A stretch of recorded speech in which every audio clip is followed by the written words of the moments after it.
Hello and welcome to my review of The Cricket on the Hearth by Charles Dickens. This is the third of the novellas commonly considered his Christmas books, and it was released in 1845. While the story takes place in the winter, there is little to do with Christmas, and it is in fact about a wedding.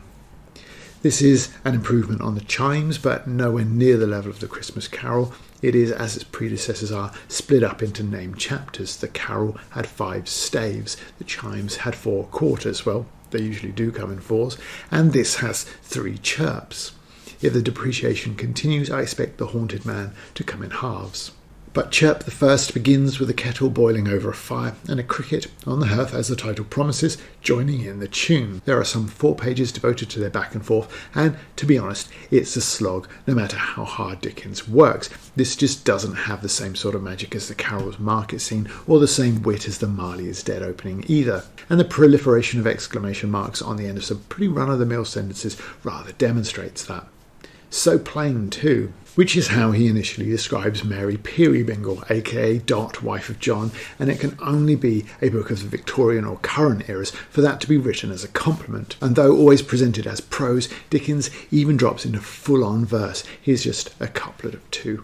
A couple of couplets, if you will. And the widest open country is a long dull streak of black, and there's hoarfrost on the finger post and thaw upon the track, and ice it isn't winter and the water isn't free, and you couldn't say that anything is what it ought to be, but he's coming, which might be a little more exciting if John Peerybingle was at home and the Bad Sex Awards was a thing back then. But the poem is okay, and it's interesting to see it used in this way, which is essentially an attempt to liven up Dot's fireside wait for her husband to return. The poem, if I'm honest, was unusual enough that it was the first part of its introduction to actually get my attention. Unfortunately, it isn't the capstone to the section, and the very next line, and here, if you like, the cricket did chime in, has all the same weaknesses as the rest of this opening, and it's followed by a page of more of the same.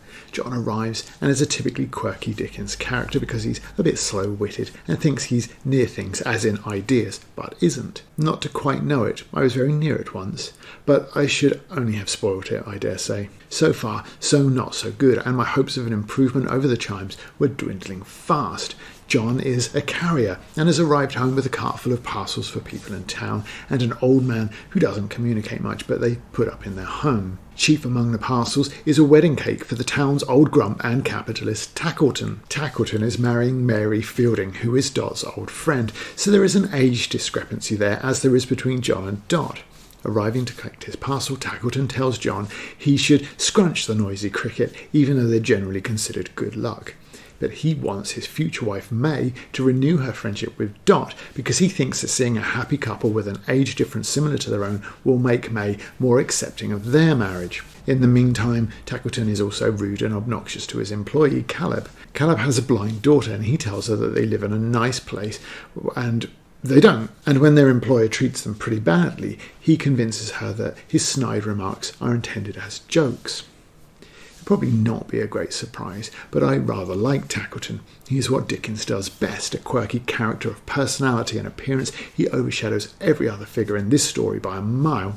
His sizing up of an old man as a potential model for a toy, and his final dismissal of him as not half ugly enough, is the funniest part of the story. It's only when Bertha, the blind girl, is moved to tears by Tackleton and May's wedding that everyone else considers a disaster for the girl, that he realises he might not be doing her a favour. But the Peerybingles have lunch with Caleb and family, and Tackleton and wife to be attend as well.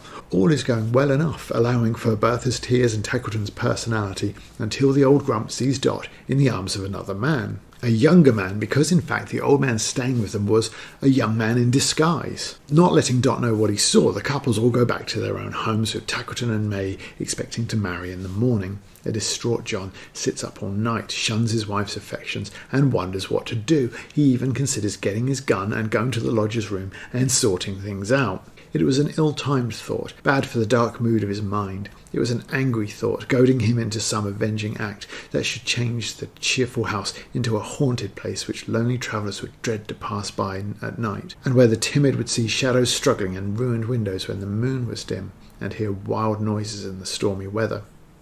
The sudden change in tense here, the dark language full of words of negative connotations, is effective in giving John's dark intentions a convincing note of urgency. But it is another page or so before he decides to act on this, and again, this passage should have been the crowning glory of it, not the actual end passage, which reads like this. It grew into a monstrous demon in complete possession of him, casting out all milder thoughts and setting up its undivided empire. That phrase is wrong, not casting out his milder thoughts, but artfully transforming them. Dickens, who as the narrator is such a lively sharer of feelings and events, is probably the only person you think that would get away with this, but I still don't like it very much. Anyway, John's intentions change when the cricket starts chirping again and the fairies conjure up images of his wife doing good wifely things, and there is a lot of this as well. Again, 5 or 6 pages which could easily be 1, and none of it really works because John still has a cheating wife. It doesn't matter if she's been a good wife before that point, and he still intends to send her back to her parents, considering that he's releasing her from an unhappy marriage to an old man. Tackleton returns the next morning and John outlines his plans, but they're interrupted by Tilly, their nurse, who tells them that she can get no sign of life from the mysterious man's bedroom door. Tackleton opens the door, and they find the old man gone, having fled through the window. Dot, having heard all that John has said to the old grump, is upset. Tackleton leaves to get married. Caleb and Bertha arrive, and Caleb confesses to having misled her, a subplot of little consequence, but they need to be there for the truth to come out, because who should come to the house next? None other than May, with the young stranger who turns out to be Caleb's son, believed dead in the Americas, who, having heard of May's upcoming wedding, arrived back to make good on his earlier claim. Tackleton is a little put out, but he sends over the wedding cake and food for the new couple to enjoy, and then arrives himself, having had an epiphany and decided not to be a miserable grump any longer. There's a happy little scene where everybody is happy, or at worst faking it, and then there is the most awful final passage I've read in a long, long time. But what is this? Even as I listen to them blithely and turn towards Dot for one last glimpse of a little figure very pleasant to me, she and the rest have vanished into air, and I am left alone. A cricket sings upon the hearth, a broken child's toy lies upon the ground, and nothing else remains. The comparison here is clearly between Dickens and his creations, and with Tackleton and Caleb as toy makers. Caleb's toys, like his, stand ready to tell the tales he wants them to. Likewise, Caleb's lies and exaggeration paint a picture of life that is clearly better than reality. But this isn't just a Christmas book without any Christmas. It is also Dickens's least overt novel in terms of political commentary. So this final passage, and this is it in its entirety, is a strange place to start making a point with such brevity, as well as a strange place to make this point at all. The takeaway then is that his depiction of the working classes is romanticised somewhat, a lie like Caleb's, to make us feel good about ourselves. Then what is Scrooge's transformation in the Carol? Fairies and presumed dead sons returning from South America notwithstanding, this is a relatively grounded book. We only have one capitalist pig, and his business is scarcely enough to consider him middle class. Caleb is, as far as Dickens tells us, his only employee, while the rest of the principal cast are largely working class, and for once not presented in demeaning phonetics. It might be a slightly sterile view of village life in this period, but is generally accepted as unembellished. So what need is there to draw attention to it as fantasy when there's not any particularly overt commentary in the rest of the novel? And worse, it's not even particularly original because the chimes ends in exactly the same way. That aside, the denouement plus the pure quality of Dickens saves this book. It is nothing like his best work, but a marginal improvement over the chimes, which I reviewed last year and you can find on this channel. That's mostly because the characters here are largely unembellished.